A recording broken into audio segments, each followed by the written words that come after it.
but I can't figure out what, because I don't have a body anymore. So I'm mostly just waiting and listening to the crying, hoping it will stop. 2. Eden. I told them I didn't want to come today, but they didn't listen. They don't listen to me anymore. They used to before. We'd all sit around the table at dinner, and Mom and Dad would make us talk about our days.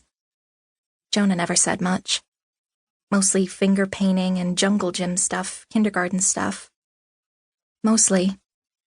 Sometimes he'd talk about the stupid, jerky kid Jesse, who was always getting into trouble for doing stupid, jerky things. Sometimes he'd talk about books.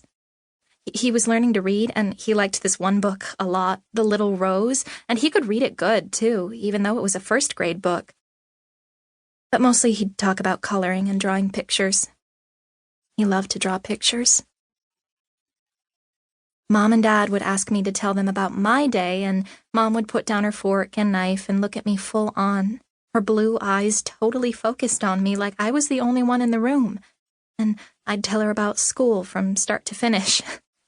Dad would listen too, but he'd still be eating, even though he'd nod and ask questions, sometimes with his mouth full, and Mom would give him a smack on the arm and tell him he was being a bad influence on us for talking with food in his mouth. Mom and Dad don't ask me about my day anymore. They don't ask me anything anymore. Mom doesn't even really look at me. Her eyes have changed, like they can't really focus on anything. They're shiny, and not just from tears. I heard Aunt Ruth say something to Louisa about medication. I don't know what that means.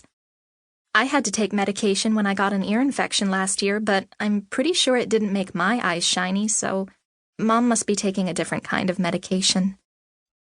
Kind of medication that makes her not listen to me anymore. I don't think Dad is taking medication, but he doesn't listen to me either. His eyes aren't shiny, but he has this really deep crease between his eyes always, like he's thinking hard about something, trying to figure something out. The kind of look he used to get when we did puzzles at the dining room table or played Wii bowling in the living room or when he helped me with fractions. Now he has that crease all the time, but he just wanders through the rooms of the house like he's looking for something, but never finds it. And when I talk to him, he turns his head and looks at me, but like he's looking through me.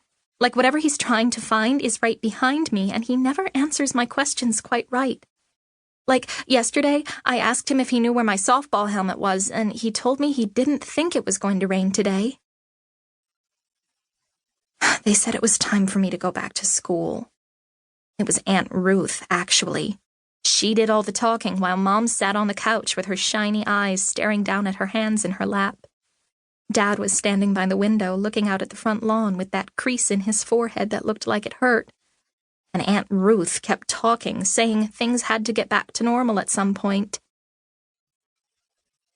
I wanted to argue with her that things would never get back to normal. Normal was walking my little brother to the kindergarten gate.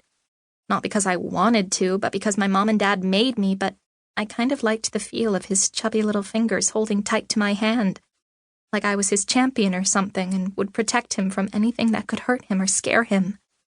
Normal was going into Mrs. Hartnett's class every Tuesday and Thursday for kindergartners. They put me with my brother because that's the way they do it with brothers and sisters. And listening to him read and helping him with the big words that he couldn't understand, but a fifth grader, his reading buddy, could tell him what they meant. Normal was walking home from school with my friends, pretending Jonah wasn't there, but always checking every few minutes to make sure he was only 4 or 5 steps behind me, rolling my eyes when he called my name. Nothing would ever be normal again without Jonah.